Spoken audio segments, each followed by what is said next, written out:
Salam Bapak Ibu, saudara-saudara sekalian yang dikasihi Tuhan kita Yesus Kristus. Mari mendengarkan renungan untuk pagi hari ini. Kita bernyanyi dari Kidung Jemaat nomor 467, Tuhanku bila hati kawanku.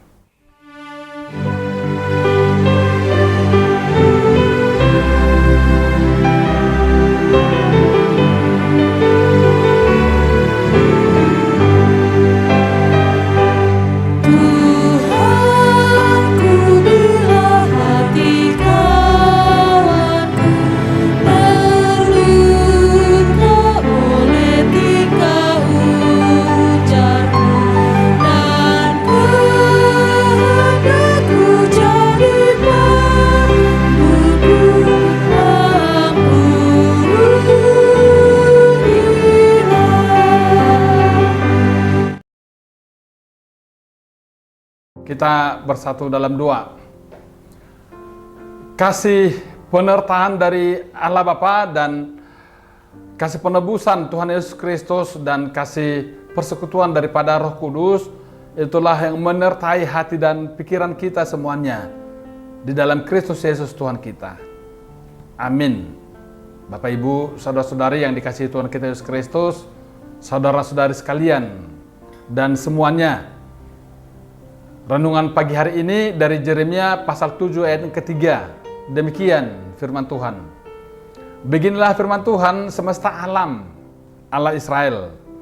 Perbaikilah tingkah langkahmu dan perbuatanmu, maka aku mau diam bersama-sama kamu di tempat ini. Yeremia 7 ayat 3. Songono dohatani Jehovah Sebaot, debatani Israel, pandika kamu ma dalam muna doho pabahena muna. Asa hupayan hamu diingananon marsonak sonang. Perbaikilah perkataan dan perbuatanmu. Saudara-saudari dalam Kristus Yesus, sungguh serius dan tegas peringatan ayat renungan hari ini, yakni beginilah firman Tuhan semesta alam, Allah Israel, perbaikilah tingkah langkahmu dan perbuatanmu, maka aku mau diam bersama-sama kamu di tempat ini. Nabi Yeremia menyampaikan perkataan ini kepada umat Tuhan di tengah kejahatan mereka yang merajalela orang-orang Israel pada masanya, bahwa mereka berpikir perkataan dan kejahatan yang mereka lakukan semuanya tersembunyi dari hadapan Tuhan, padahal tidak ada satupun yang tersembunyi. Perkataan, tingkah laku dan perbuatan umatnya yang dapat disembunyikan bahkan di balik persembahan kurban bakaran yang mereka sampaikan di bait suci. Meskipun mereka rajin mempersembahkan kurban-kurban bakaran, persembahan, memberi persembahan di dalam bait suci, namun Tuhan tidak dapat melihat. Tuhan dapat melihat apa motif di balik semuanya itu, yakni bahwa mereka tetap berlaku jahat. Oleh karena itu Tuhan meminta agar mereka meninggalkan perilaku seperti itu. Tegasnya, perilaku itu adalah kejahatan. Apabila mereka mau memperbaiki diri, Tuhan akan mengampuni mereka, bahkan mau tinggal diam bersama mereka di tempat ini. Bahwa rupanya saudara-saudara sekalian dikasihi Tuhan kita Yesus Kristus, mereka dengan sengaja tidak lagi menghargai atau menghormati, bahkan tidak lagi melihat rumah Tuhan sebagai tempat yang kudus, di mana nama Allah diserukan di sana. Ini sebabnya Tuhan katakan, apakah rumah ini sebagai sarang penyamun? Hal inilah yang membuat Allah semakin marah kepada mereka. Oleh situasi penyembahan umat Israel di bait suci Tuhan, maka Nabi Yeremia mempertanyakan sikap umat Israel. Masakan kamu mencuri, membunuh, berzina, bersumpah palsu, mengikuti Allah lain yang tidak kamu kenal, kemudian kamu datang berdiri di hadapanku di rumah yang atasnya namaku diserukan, sambil berkata, kita selamat supaya dapat pula melakukan segala perbuatan yang keji ini.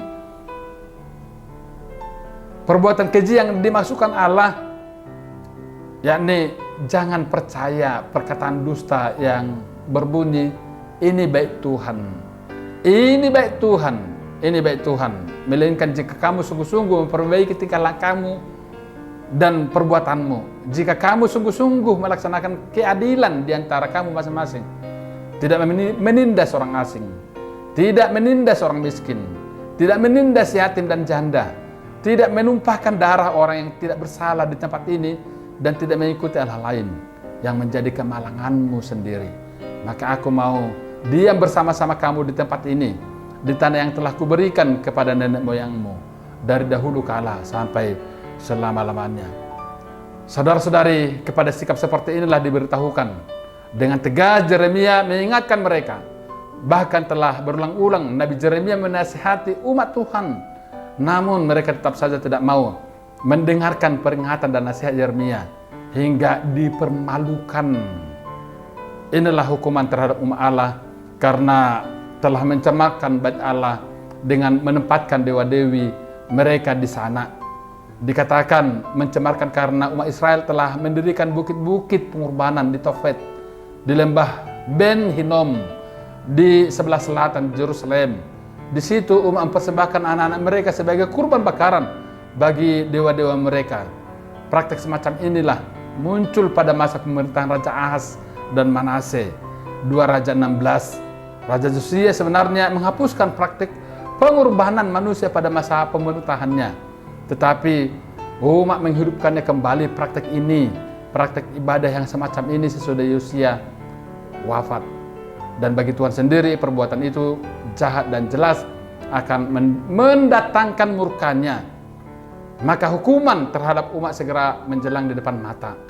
Musuh dari utara akan datang menerbu dan menghancurkan mereka sehingga mayat-mayat mereka akan memenuhi lembah Ben Hinnom hingga kemudian dinamai lembah pembunuhan. Kuburan massal itu, saudara-saudari, akan menjadi tempat bagi hewan-hewan buas untuk mencari makanan. Hukum Taurat sendiri telah mengatur bahaya para pelaku tindak kejahatan harus dikuburkan. Bukan hanya itu, kubur para pemimpin bangsa, pemuka agama, serta seluruh penduduk Yerusalem pun akan digali. Tulang belulang mereka akan diserahkan begitu saja di depan matahari, bulan, dan tentara langit yang sebelumnya mereka sembah. Sungguh ironis ini. Apa yang mereka sembah ternyata tidak mampu berbuat membela mereka, untuk menolong mereka. Sementara itu, orang-orang yang masih bisa bertahan hidup selanjutnya akan dibuang ke negeri asing. Namun mereka akan merasa lebih baik mati daripada hidup seperti itu.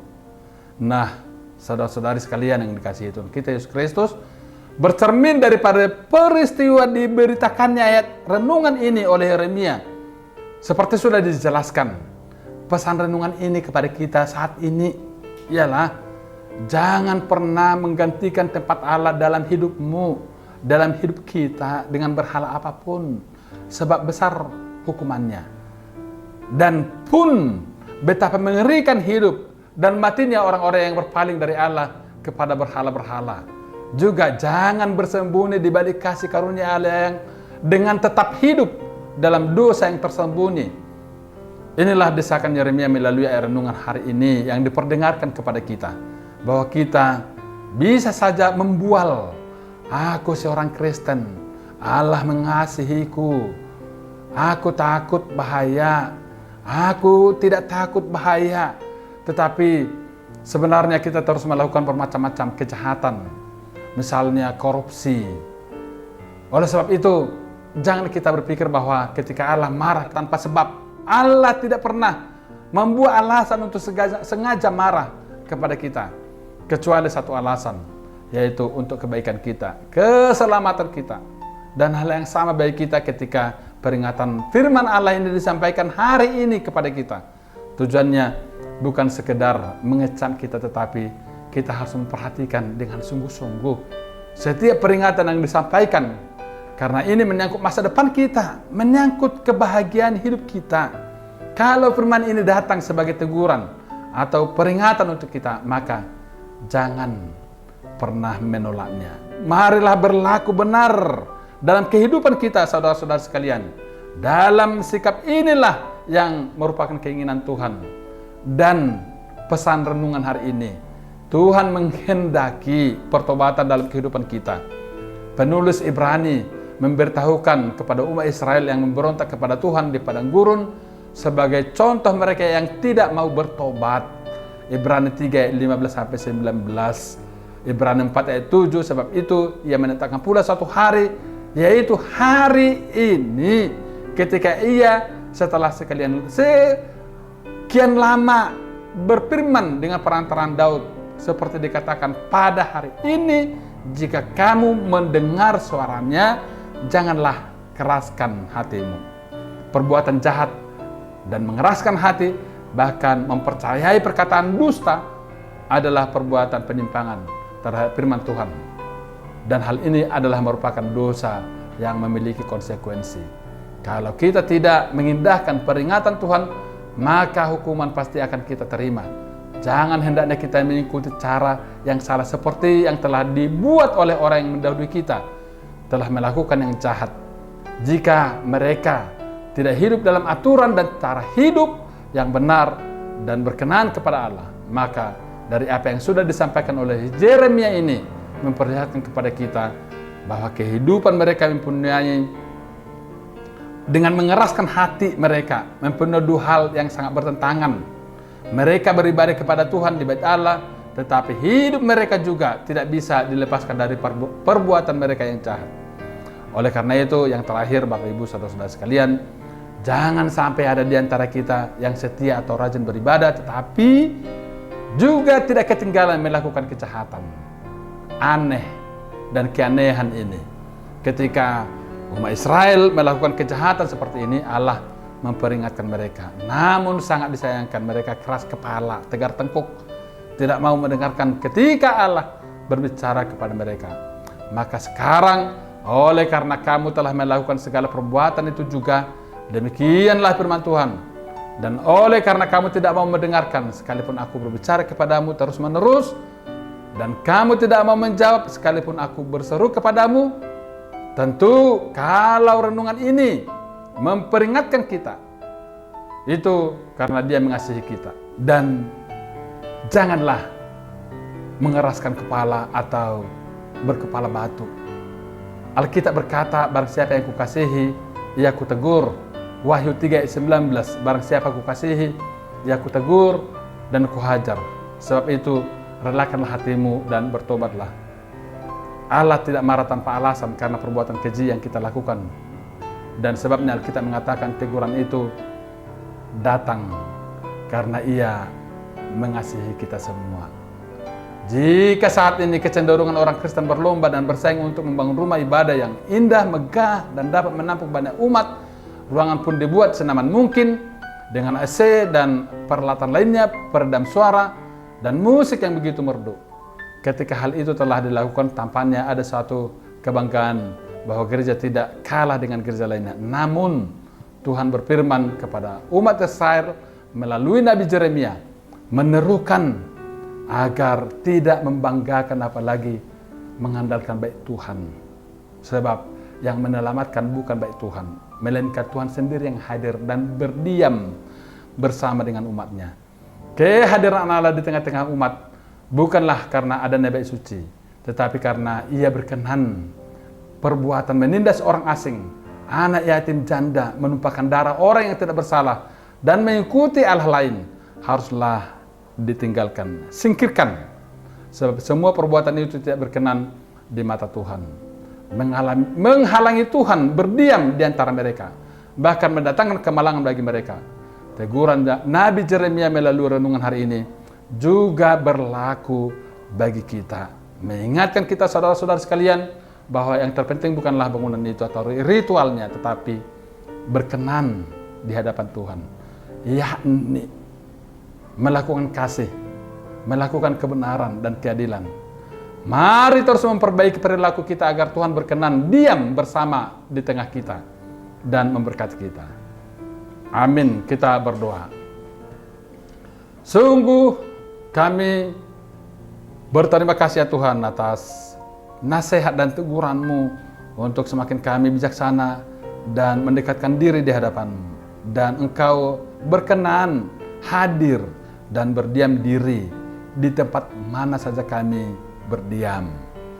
Ya Tuhan, berilah kami kebijaksanaan untuk menata semangat, iman, pikiran, perilaku dan perbuatan kami supaya sesuai dengan apa yang Engkau kehendaki. Kami mau bersaksi atas kebesaran nama-Mu.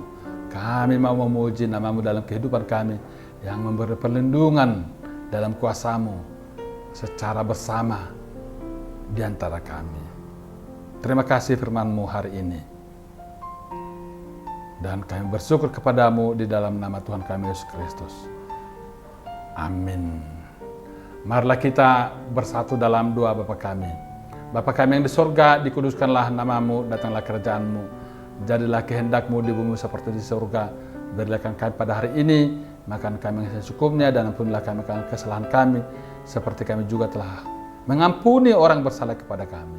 Dan janganlah membawa kami ke dalam pencobaan, tetapi lepaskanlah kami daripada yang jahat, karena Engkau yang punya kerajaan dan kuasa dan kemuliaan sampai selama-lamanya.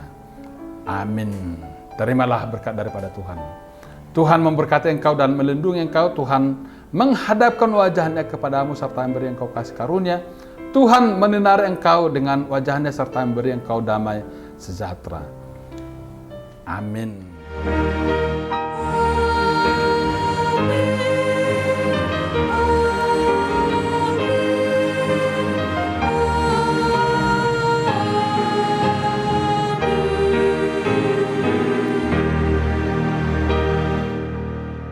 Salam Bapak Ibu, saudara-saudara sekalian, demikianlah firman Tuhan sebagai renungan kita pada pagi hari ini.